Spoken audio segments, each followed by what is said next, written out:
반갑습니다. 예수는 빛 교회입니다. 오늘은 시련 앞에서 라는 제목으로 신약성경 야고보서 1장 1절에서 11절까지의 말씀으로 함께 은혜 나누고자 합니다. 인터넷이나 신문 지문을 보면 입에 닿기 힘들 만큼 참담한 기사들이 세상의 마지막 때를 의미하는 것이 아닐까 생각하게 합니다. 전 세계적인 어려움 속에 우리는 우리가 살아가야 할 방향성을 찾기 힘들 때가 있습니다. 그러나 말씀을 시작하면서 자신 있게 고백하고 선포하는 것은 하나님만이 우리의 희망이며 진리이며 우리의 나아갈 길을 알려주신다는 사실입니다. 곧 하나님만 믿으면 우리는 살 수 있습니다. 오늘 본문인 야고보서는 예수님의 동생 야고보가 유대 그리스도인들에게 보내는 편지입니다. 당시 이들은 유대주의자들의 비난과 핍박을 받고 있었습니다.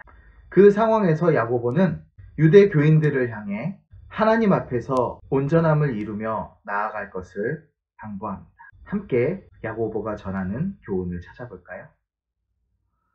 예수님의 동생 야고보는 예루살렘 교회의 실질적인 지도자였습니다.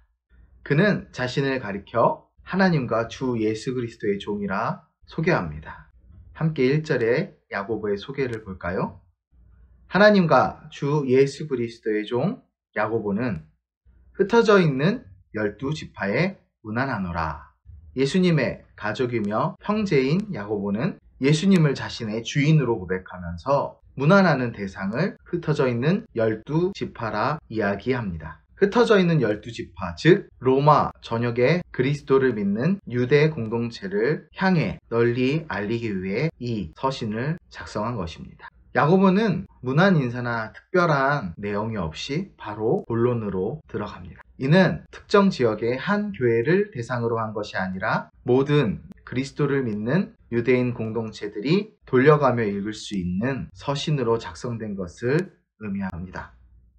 당시 유대 그리스도인들은 많은 어려움 속에 있었습니다. 야고보는 그러나 유대 그리스도인 교회가 이를 기뻐하고 인내하라 당부합니다. 즉 물리적 저항과 같은 것을 시도하지 말라는 의미지요. 예수님의 제자 그리고 그리스도인들은 예수님께서 우리에게 가르쳐 주신 것처럼 마태복음 5장 39절에 말씀하시는 대로 오른뺨을 치는 자에게 왼뺨을 댈 수 있는 믿음을 가져야 합니다.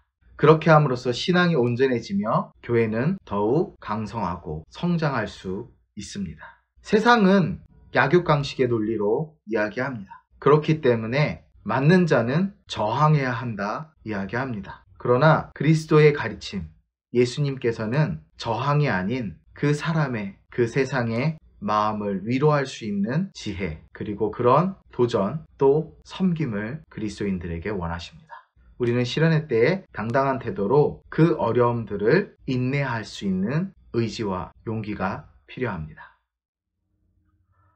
이어서 야고보는 교회가 어려움을 이겨낼 때 세상의 권력이나 힘이나 그들의 방법으로 이겨내는 것이 아니라 하나님께서 주시는 지혜로 이겨내야 한다 가르칩니다. 지혜는 유대인들에게 큰 의미를 지닙니다. 지혜는 곧 하나님이시죠. 유대인들은 고난을 이겨낼 때 반드시 지혜가 필요한다 이야기합니다. 앞서 지난주에 욥기를 통해 만난 욥처럼 고난을 이겨내기 위해서는 유대인들에게 반드시 지혜가 필요합니다. 야고보는 지혜가 부족하다는 생각이 들 때 하나님께 기도하면 하나님께서 그 지혜를 주신다. 오늘 5절에 가르치고 있습니다.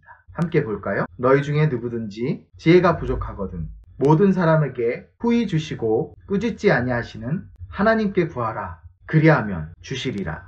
그런데 이렇게 구할 때 우리에게 중요한 사실 하나가 있습니다.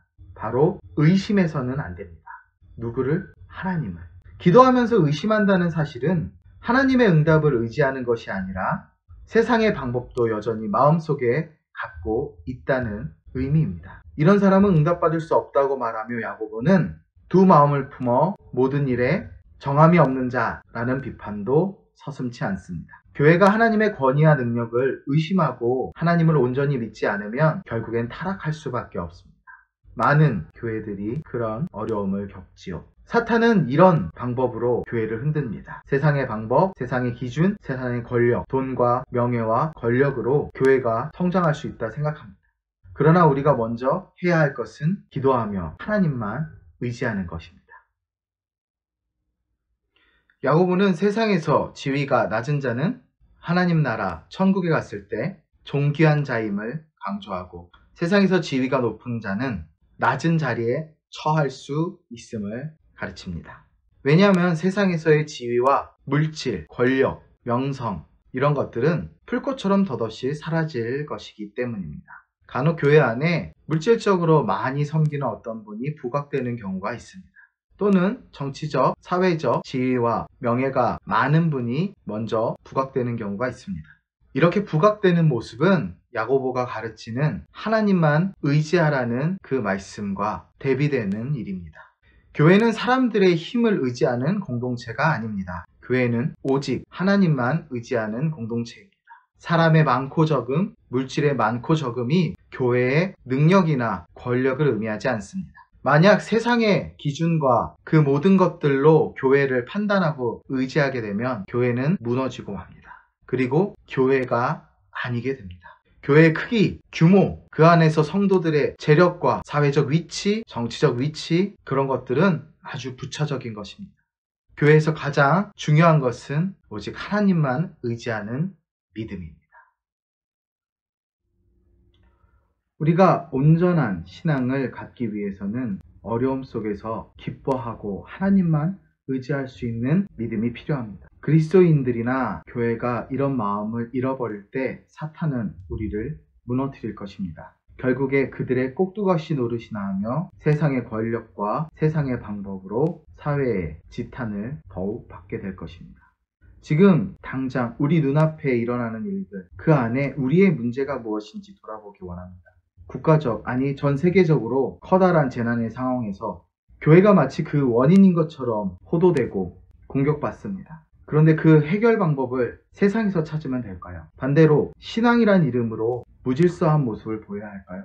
가정, 직장, 학업의 문제, 그리고 우리 교회가 당한 문제들, 나라와 세상 속에서 벌어지는 현재의 어려움 모두 오직 하나님의 권위와 능력으로 해결받을 수 있다는 믿음, 그리고 그 해결하는 지혜를 하나님께서 주실 줄 믿는 믿음, 우리 안에 고백하며 나아가기 원합니다. 우리의 시련 앞에서 의지할 분은 오직 하나님 한 분뿐이십니다. 감사합니다.